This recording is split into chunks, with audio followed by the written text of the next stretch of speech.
Assalamualaikum warahmatullahi wabarakatuh. Anak-anak yang Bapak banggakan, berjumpa dengan Bapak dalam mata pelajaran Praktikum Akuntansi Perusahaan Jasa, Dagang, dan Manufaktur untuk kelas 3 akuntansi. Pada pertemuan kali ini, Bapak akan melanjutkan materi pelajaran yang sudah Bapak sampaikan di pertemuan sebelumnya. Nah, untuk pertemuan kali ini, Bapak akan menyampaikan materi tentang pencatatan transaksi penerimaan kas. Mohon kepada anak semuanya agar dapat memperhatikan tentang materi ini. Baiklah anak-anak yang Bapak banggakan, untuk mengawali daripada pertemuan kita kali ini, yang pertama akan Bapak sampaikan apa itu transaksi penerimaan kas. Adapun transaksi penerimaan kas adalah transaksi yang dapat mempengaruhi bertambahnya kas, ya, transaksi yang dapat mempengaruhi bertambahnya kas. Kemudian transaksi penerimaan kas ini apa saja? Jadi secara umum transaksi penerimaan kas ini yang pertama ada namanya transaksi penerimaan kas dari piutang. Kemudian transaksi penjualan tunai. Kemudian transaksi penerimaan lain-lain. Nah, untuk transaksi penerimaan piutang ini kas akan bertambah, kemudian piutangnya akan berkurang. Ya, sekali lagi, untuk transaksi penerimaan piutang ini akan berpengaruh kepada bertambahnya kas dan berkurangnya piutang usaha. Kemudian untuk yang kedua, transaksi penjualan tunai. Transaksi penjualan tunai ini akan mempengaruhi bertambahnya kas dan bertambahnya penjualan atau berkurangnya barang yang dijual. Kemudian yang ketiga, yaitu transaksi penerimaan kas lain-lain. Transaksi penerimaan kas lain-lain ini adalah transaksi penerimaan kas yang bukan berasal dari transaksi kedua di atas, ya, yang bukan berasal dari kedua transaksi di atas ini. Contohnya transaksi apa yang termasuk kepada transaksi penerimaan kas lain-lain ini? Untuk transaksi penerimaan kas lain-lain ini misalkan contohnya pendapatan bunga bank, ya, misalkan transaksi pendapatan bunga bank. Nah, transaksi penerimaan pendapatan bunga bank ini adalah pengaruhnya adalah akan bertambahnya kas dan bertambahnya pendapatan bunga. Jadi itulah anak-anak mengenai pengertian transaksi penerimaan kas dan yang termasuk kepada atau macam-macam transaksi penerimaan kas. Yang berikutnya, transaksi penerimaan kas itu pencatatannya akan dicatat ke dalam jurnal penerimaan kas, ya. Transaksi penerimaan kas yaitu akan dicatat kepada jurnal penerimaan kas atau cash receipt payment. Yang mana jurnalnya ini sudah Bapak tampilkan di monitor kalian. Ini adalah format ataupun bentuk jurnal penerimaan kas. Di sini terbagi beberapa kolom. Ada kolom tanggal, keterangan, nomor bukti, kemudian kolom debit dan kredit. Untuk kolom debitnya di sini ada kolom kas. Kemudian untuk kreditnya ada kolom piutang usaha dan kolom lain-lain. Nah, kemudian bagaimana cara pencatatannya? Bagaimana cara penjelasannya? Untuk kolom tanggal ini diisi dengan tanggal transaksi, kapan terjadinya penerimaan piutang tersebut. Kemudian untuk kolom keterangan ini diisi dengan dari siapa kas itu diterima, ya, nama orang atau nama perusahaan itu di sini dicatatnya di kolom keterangan.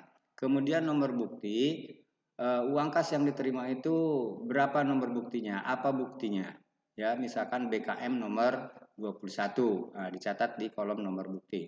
Kemudian di kolom debit ini adalah jumlah nominal kas yang diterima. Kemudian untuk kolom kreditnya ada piutang usaha. Di sini adalah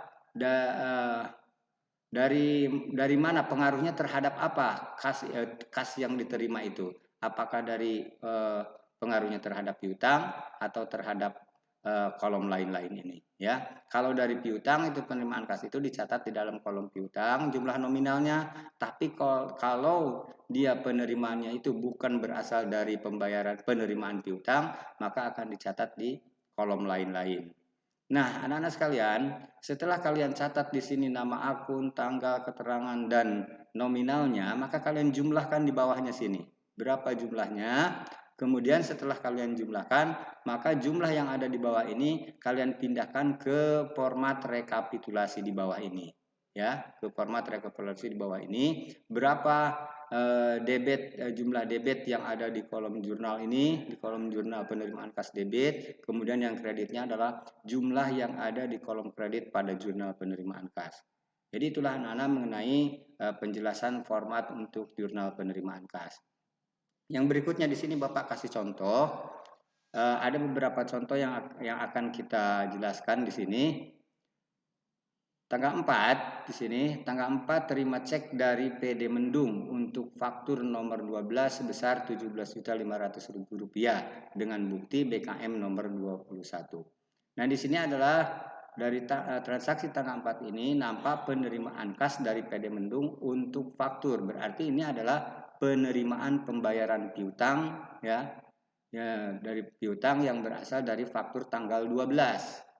Jumlahnya adalah Rp17.500.000. Bagaimana cara pencatatannya? Kita lihat di sini di jurnal pada tanggal 4 Agustus, tanggalnya 4 Agustus, ya, kemudian keterangannya PD Mendung, ini berasal uang yang diterima itu dari PD Mendung, nomor buktinya BKM nomor 21, kemudian untuk kolom debit karena di sini penerimaan pembayaran piutang, maka dicatat di dalam kolom kas, ya, kas bertambah. Kas akan bertambah 17.500.000, kemudian pengaruhnya terhadap piutang, ya, karena penerimaan ini berasal dari piutang, maka dicatat di kolom piutang sebesar Rp17.500.000. Jadi antara kolom debit dan kredit ini sudah balance sama-sama sebesar Rp17.500.000. Kemudian untuk contoh transaksi yang kedua yaitu tanggal 7. Diterima uang tunai dari PT Cantika untuk penjualan tunai sebesar Rp20 juta, BKM nomor 32. Ini adalah transaksi penjualan tunai. Seperti yang Bapak jelaskan di awal, bahwa transaksi penjualan tunai akan berpengaruh terhadap transaksi, terhadap bertambahnya kas dan bertambahnya penjualan. Jadi untuk pencatatannya, transaksi pada tanggal 7 ini, tanggalnya kita isi dengan tanggal 7, kemudian keterangannya dari PT Cantika, nomor buktinya BKM nomor 32 sesuai dengan soal di atas, kemudian uang kas yang diterima di debit di sini sebesar Rp20 juta, dan ini bukan penerimaan dari penerimaan pembayaran piutang, melainkan dari penjualan tunai. Nah, di sini tidak ada kolom penjualan tunai, melainkan ada kolom lain-lain. Maka ditulislah di kolom lain-lain nama akunnya penjualan tunai, kemudian jumlahnya sebesar Rp20 juta di kolom kreditnya. Jadi kalau kita lihat dari jurnal ini, debitnya adalah piutang kas, kemudian kreditnya adalah penjualan tunai. Kemudian untuk transaksi berikutnya, tanggal 12, terima uang tunai dari Tuan Budi. Terima uang tunai dari Tuan Budi untuk penjualan tunai sebesar Rp5 juta, BKM nomor 35. Ini sama pencatatannya dengan tanggal 7, yaitu di sini tanggalnya tanggal 12, keterangannya dari Tuan Budi, nomor buktinya BKM nomor 35, debitnya kas sebesar Rp5 juta, sesuai dengan soal. Kemudian untuk kreditnya di kolom lain-lain, nama akunnya penjualan tunai, jumlahnya adalah sebesar Rp5 juta. Baiklah anak-anak, untuk transaksi berikutnya, yaitu transaksi tanggal 30 Agustus, diterima pendapatan bunga bank. Diterima pendapatan bunga bank sebesar Rp2.500.000, ya. Sebesar Rp2.500.000, BKM nomor 37. Pencatatannya pada tanggal 30 ini, tanggalnya 30, keterangannya misalkan banknya dari Bank Mandiri, kemudian nomor buktinya BKM nomor 37, kasnya sebesar debit sebesar Rp2.500.000, Kemudian untuk kolom lain-lainnya, karena ini bukan berasal dari piutang usaha, maka kita catat di kolom lain-lain dengan nama akun pendapatan bunga jumlahnya sebesar Rp2.500.000. Jadi itulah anak-anak penjelasan mengenai pencatatan ke dalam jurnal penerimaan kas. Yang harus kalian ingat, kalian dalam pencatatan ini harus teliti, ya, dan kalian harus mencatat debit dan kreditnya jangan sampai kosong. Jangan sampai kalian hanya dicatat jumlah nominalnya itu hanya di debit saja ataupun sebaliknya di kredit saja. Jadi kalau kalian sudah mencatat di jumlahnya di sebelah debit, maka di kreditnya juga harus dicatat, ya, supaya apa? Supaya balance. Nah, setelah kalian catat transaksi-transaksi di atas, yang berikutnya yaitu kalian jumlahkan. Yang pertama di kolom debit ini kalian jumlahkan. Di sini jumlahnya adalah Rp44.500.000. Kemudian untuk kolom kredit, kolom piutang jumlahnya 17 juta dan untuk kolom kredit adalah sebesar Rp27.500.000.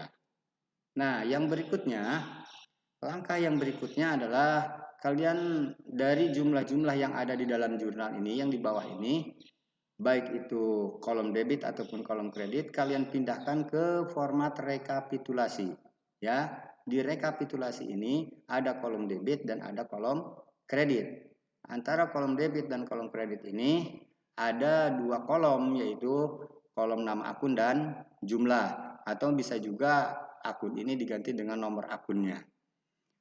Nah, dari jurnal di atas kita pindahkan ke rekapitulasi. Untuk debitnya jumlah kas ini sebesar Rp44.500.000. Ini berasal dari jumlah atas ini, kolom kas yang ada pada jurnal. Kemudian untuk kolom kreditnya, yang pertama adalah kolom piutang usaha. Jumlahnya sebesar 17 juta, ini kita pindahkan. Piutang usaha di kredit sebesar Rp17.500. Kemudian untuk penjualan tunai di sini ada dua kali, ya, kita jumlahkan. Untuk penjualan tunai di sini jumlahnya adalah Rp25 juta. Ini dia di kredit. Kemudian untuk pendapatan bunga sebesar Rp2.500.000. Jadi semua antara kolom debit dan kolom kredit sudah kita pindahkan ke rekapitulasi yang ada di bawah sini. Kemudian kita jumlahkan format rekapitulasi ini pun. Untuk jumlah di debit di debit adalah sebesar Rp44.500.000 dan kreditnya adalah sebesar Rp44.500.000. Jadilah itulah anak-anak mengenai penjelasan materi kita pada pertemuan kali ini, yaitu tentang transaksi penerimaan kas dan bagaimana cara pencatatannya ke dalam jurnal khusus sekaligus dengan mengisi rekapitulasinya. Baiklah anak-anak, demikianlah mungkin pertemuan kali ini yang dapat Bapak sampaikan. Mudah-mudahan materi ini dapat kalian pahami, ya. Sekian dan terima kasih. Assalamualaikum warahmatullahi wabarakatuh.